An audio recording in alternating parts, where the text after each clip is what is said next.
Je m'appelle Agnès Dubar et je fais de la gravure depuis une dizaine d'années.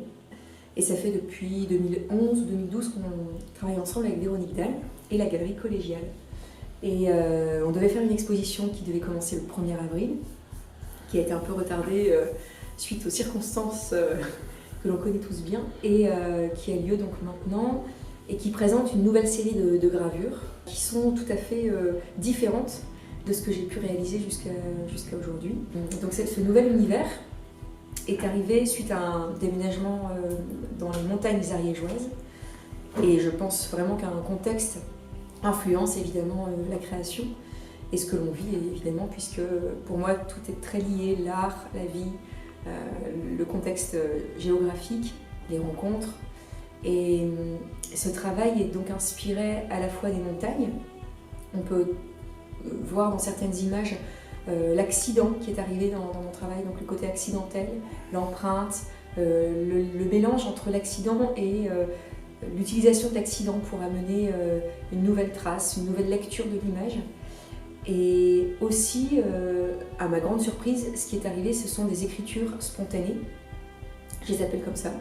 Ce sont des écritures qui viennent, je dirais, plutôt de la contemplation, du silence, de la méditation et de la souplesse du geste. L'idée étant de libérer la main et l'esprit pour pouvoir laisser le mouvement du corps créer ce qu'il a envie de créer. Donc c'est plutôt en tant qu'observateur que je me sens créatrice dans ces moments-là. J'observe et je crée, mais j'ai l'impression d'être comme en distance, à distance, et en même temps pleinement dans l'action. Donc c'est assez étonnant, c'est comme si ce n'était pas moi qui créais. Il y a vraiment quelque chose qui me traverse et que je mets au service, quoi. Comme si j'étais l'outil qui permettait de laisser passer l'énergie. Donc voilà, ça c'est nouveau, c'est une belle exploration. Là c'est une série d'aquateintes au sucre, avec donc la première plaque d'écriture que j'ai pu faire, qui s'appelle Au-delà des mots. Il y a une deuxième petite, qui s'appelle Souffle Esprit. Ensuite il y a donc les montagnes qui sont... Ça c'est de l'aquatinte également, avec donc des techniques où je viens faire des empreintes. Encore quelques écritures gravées dans le bois, avec des rehauses de poudre d'or, donc là pour amener un peu de nuance dans l'image. La montagne, donc des effets où là on a bien l'accident et le geste plus maîtrisé de la pointe de métal, sur le métal, donc en gravure à l'eau forte. Une deuxième qui s'appelle encore Au-delà des mots, qui est dans la même série, avec là un peu de rehausse de cuivre, donc quelques nuances. Où là on a ce lien avec toutes les traditions, l'Égypte, il y a beaucoup de pays qui peuvent se lire dans l'image. La carte au trésor. Là c'est une eau forte et une aquatinte. Et il y a bien un trésor à l'intérieur. Mais qui ne se laisse pas prendre si facilement que ça. Ici, c'est une gravure qui pourrait représenter les mouvements intérieurs du corps. C'est à la fois l'eau, c'est à la fois la neige qui fond dans la montagne, mais c'est aussi tous ces mouvements de vie très aquatiques, minérales. Voilà.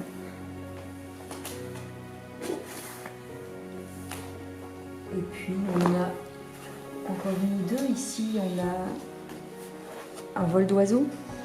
Tout ce côté aérien qui est de plus en plus présent dans le travail. Assez simple, mais en tout cas dans un nouvel univers. Et puis la fleur de vie. Qui représente la notion du multiple et du un. C'est un fractal que j'ai reproduit plusieurs fois sur la même matrice, et la matrice est imprimée plusieurs fois sur le papier. Donc là, on a vraiment cette figure qui se propage, qui pour moi représenterait aussi ce qui est en train de se passer sur la planète. On est en train de prendre conscience qu'on est tous liés les uns aux autres et qu'on ne peut pas faire séparément les uns des autres. Donc l'unité, tout en étant singulier. Voilà.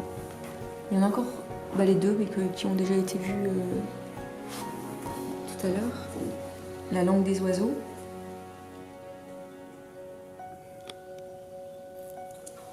Et la dernière, réalisée plus récemment, qui est Bleu Océan. Voilà, plus aérienne, avec un geste plus souple, gravée dans le bois. Donc ce sont 2 xylogravures. Alors j'ai l'impression dans ce nouveau travail d'avoir changé de langage. C'est-à-dire qu'avant j'étais vraiment sur... je travaillais sur le corps, sur la représentation du corps, presque un corps comme un signe typographique, puisque là j'en reviens à une autre écriture. Le corps était comme un moyen de m'exprimer, de mettre en mouvement les bras, les jambes, la tête, de jouer avec ce langage-là, qui est le corps. Aujourd'hui, j'ai l'impression, et je le vis de manière physique et sensorielle et dans l'expérience, que ce n'est plus ce langage-là, c'est plutôt ce qui se passe à l'intérieur du corps. Donc ce serait tous les mouvements invisibles, plus subtils, les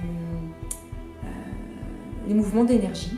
Ce qui est beau aujourd'hui, c'est qu'avec les prises de conscience que j'ai pu vivre dans mon corps, il y a eu tout un temps d'intégration qui a été un peu long, donc une longue pause aussi où j'ai eu besoin de silence et de non-action. Et aujourd'hui, petit à petit, ça revient, toujours avec cette idée d'observer, donc de ne pas vouloir tenir les choses, les maîtriser, les forcer, mais juste d'être dans l'accueil de ce qui peut venir, être dans l'accueil de ce qui vient à moi, donc en tant qu'observatrice. J'agis, mais j'observe vraiment en même temps. Donc c'est intéressant, c'est très nouveau pour moi, beaucoup moins de volonté.